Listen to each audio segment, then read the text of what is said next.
নমস্কার বন্ধুরা, আজকে আমরা দেখব কোন স্টকটা আগামী সপ্তাহে পারফরমেন্স করতে পারে। তো প্রথমে দেখে নেব নিফটি। মুভিং এভারেজটা থাক, একটা ছোট্ট মুভিং এভারেজ। নিফটি কোন জায়গায় আছে? নিফটি আগে একটা 41 পয়েন্ট নেমেছে। এখন নিফটি কোন জায়গায়? নিফটির এটা সাপোর্ট পয়েন্ট। তো এখান থেকে নিফটি বাউন্স হওয়ার সম্ভাবনা আছে, ঠিক আছে। তো এরপর দেখবো কোন সেক্টরটা নিফটির থেকে স্ট্রং।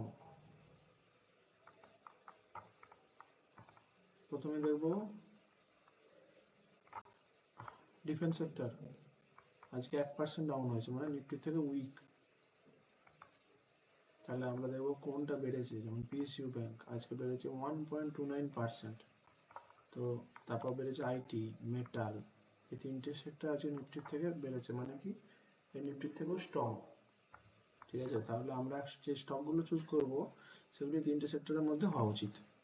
প্রথমে কি দেখবো? PSU bank. পিএসইউ ব্যাংকের মধ্যে কোনো সেট আপ খুঁজবো। পিএসইউ ব্যাংকের মধ্যে দেখবো কোন স্টকটা পিএসইউ ব্যাংকের ইন্ডেক্সের থেকেও স্ট্রং। যেমন প্রথমে আছে কানাড়া ব্যাংক, এটা আজকে কত বেড়েছে? 2.0107%। তাহলে সেক্টরটা কত বেড়েছে? সেক্টর বেড়েছে 1.29%, কিন্তু স্টকটা বেড়েছে 2.07%, মানে এটা স্টক ইন্ডেক্সের থেকেও স্ট্রং, ঠিক আছে। তো এখানে আমরা একটা প্ল্যান কিভাবে করব? ফার্স্ট দেখে নেবো মান্থলি চার্ট। মান্থলি চার্টে কি দেখাচ্ছে? মান্থলি চার্টে একটা 2010 সালে একটা রেজিস্ট্যান্স আছে, সেই রেজিস্ট্যান্সটা ব্রেক করে দিয়েছে মান্থলি চার্টে, মানে ব্রেক আউট করেছে। তো নেক্সট রেজিস্ট্যান্স কোথায়? 164। তো এখানে আমরা এন্ট্রি কিভাবে খুঁজবো? ডেইলি চার্টে খুঁজবো। ডেইলি চার্টে কি দেখবো? যেমন রেজিস্ট্যান্স, এটা রেজিস্ট্যান্স, ঠিক আছে। রেজিস্ট্যান্স ব্রেকআউট বাট ফেল, আবার ব্রেকআউট, আবার ফেল। তো এবার কি হতে পারে? এটা একটা রেড ক্যান্ডেল, পুল ব্যাক, রেড ক্যান্ডেল। মানে কি হওয়ার কথা ছিল? রেড ক্যান্ডেল, আবার পুল ব্যাক, আর একটা রেড ক্যান্ডেল হওয়ার কথা ছিল, কিন্তু স্ট্রাকচার চেঞ্জ। তো কি হয়েছে?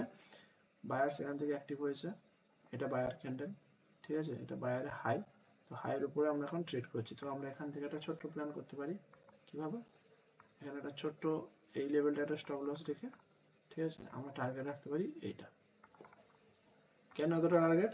তার কারণ এটা নিয়ারেস্ট হাই, আমরা এই টার্গেটটা রাখতে পারি। যেহেতু সেক্টরটা বুলিশ, তো আমরা প্রিভিয়াস রেজিস্ট্যান্স জোনের উপরে আমরা টার্গেট রাখতে পারি, এবং 20 মুভিং অ্যাভারেজের কাছাকাছি আছে। তো এটা একটা ভালো সুযোগ, অসুবিধা কিছু নেই। তো নেক্সট স্টক দেখবো Punjab national bank. Punjab national ব্যাংকে কি আছে? মান্থলি চার্ট এটা, ঠিক আছে। তো মান্থলি চার্টে আমরা কি দেখবো? যে স্টক মুভ নিয়েছে, পুল ব্যাক করেছে এবং কন্টিনিউয়েশন করেছে, ঠিক আছে। তো আমরা এখানে লাস্ট যে সেলিং ছিল সেখান থেকে ফিবোনাচি লাগাবো। ফিবোনাচি লাগিয়ে দেখবো যে 6.18 এর উপরে ট্রেড করছে নাকি। দেখছি যে 6.18 এ ট্রেড করেনি, মানে এটা একটা রেজিস্ট্যান্স জোন। 6.18, মানে এই যে কালো দাগটা আছে এর উপরে ট্রেড করলে তবে এটা আরো বেশি বুলিশ হবে, এবং টার্গেট আমাদের এই লেভেলটা অবধি যেতে পারে, ঠিক আছে, 140-42। নেক্সট কি দেখবো? Bank of India. Bank of India কি দেখবো? Monthly chart. ফার্স্ট প্রতিটা স্টকেরই মান্থলি চার্ট আগে দেখতে হবে। মান্থলি চার্টে কি করছে? মান্থলি চার্টে বুলিশ আছে, এবং সেম জিনিস এখান থেকে একটা ফিবোনাচি লাগাবো। 6.18 এর উপরে ট্রেড করছে, মানে এটা বুলিশ। তো ডেইলি চার্টে এন্ট্রি খুঁজবো। কিভাবে এন্ট্রি খুঁজবো? এটা একটা সাপোর্ট জোন, বুলিশ ক্যান্ডেল, এর উপরে এই যে কালো দাগটা আছে এর উপরে যদি কোনো বুলিশ ক্যান্ডেল ক্লোজিং দেয় তো আমরা এখানে একটা ট্রেড নিতে পারি। এখনো নিতে পারি, অসুবিধা কিছু নয়। স্টপ লসটা থাকবে এর নিচে, ঠিক আছে। টার্গেট থাকবে কতটা? এইটা রেজিস্ট্যান্স, এই রেজিস্ট্যান্স, এই টার্গেটটা আমরা নিতে পারি।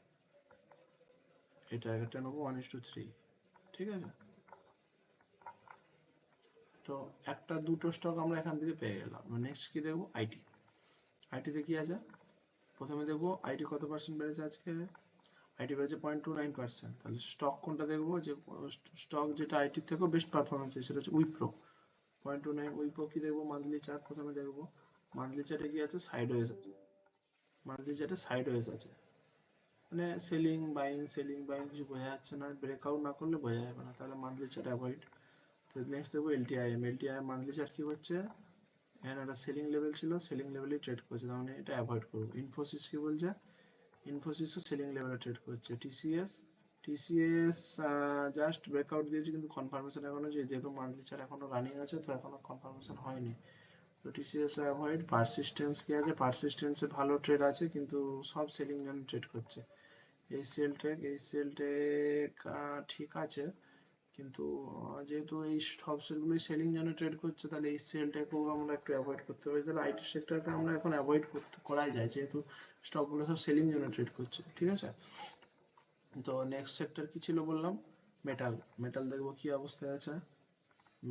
মেটালে কি দেখবো, মেটালে হিন্দুস্তান জিঙ্ক আছে। হিন্দুস্তান জিঙ্ক ভালো জায়গায় আছে, কিন্তু যেহেতু ক্যান্ডেলটা ক্লোজ হয়নি, অথবা ব্রেকআউট এখনো দেয়নি, হালকা অ্যাভয়েড করা যেতে পারে।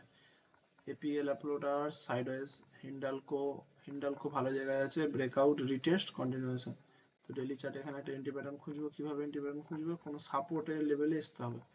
সাপোর্ট লেভেল কোনটা, এটা একটা সাপোর্ট লেভেল। ঠিক আছে, রেজিস্ট্যান্স ছিল, সাপোর্ট হয়েছে, তো আমরা এখানে একটা রেজিস্ট্যান্স আছে, তো এখান থেকে আমরা একটা পুল ব্যাক ওয়েট করবো, কিংবা এইটা একটা সাপোর্ট আছে, এই যে এটা একটা সাপোর্ট আছে, মুভিং আওয়ার্স এখানে চলে আসবো। তো এখানে যদি কোনো আমরা সুযোগ পাই, তো এখানে আমরা এন্ট্রি করতে পারি এবং কন্টিনিউয়েশনের জন্য। ন্যালকো দেখবো কি আছে। ন্যালকো মান্থলি চার্টে জাস্ট ব্রেকআউট, এখনো ক্যান্ডেলটা ক্লোজ হয়নি। ক্যান্ডেলটা ক্লোজ আশা করছি হয়ে যাবে। তো ক্যান্ডেলটা ক্লোজ করলে একটা বড় টার্গেট পেতে পারি, 160, 260, প্রায় 300, 350 টাকার মতো যেতে পারে। ডেইলি চার্টে আমরা দেখবো এখানে কি আছে, এন্ট্রি দেওয়ার সুযোগ পাবো। জাস্ট ব্রেকআউট করেছে, এখানে পুল ব্যাক নিয়েছে, রিটেস্ট করেছে এবং কন্টিনিউয়েশন করছে।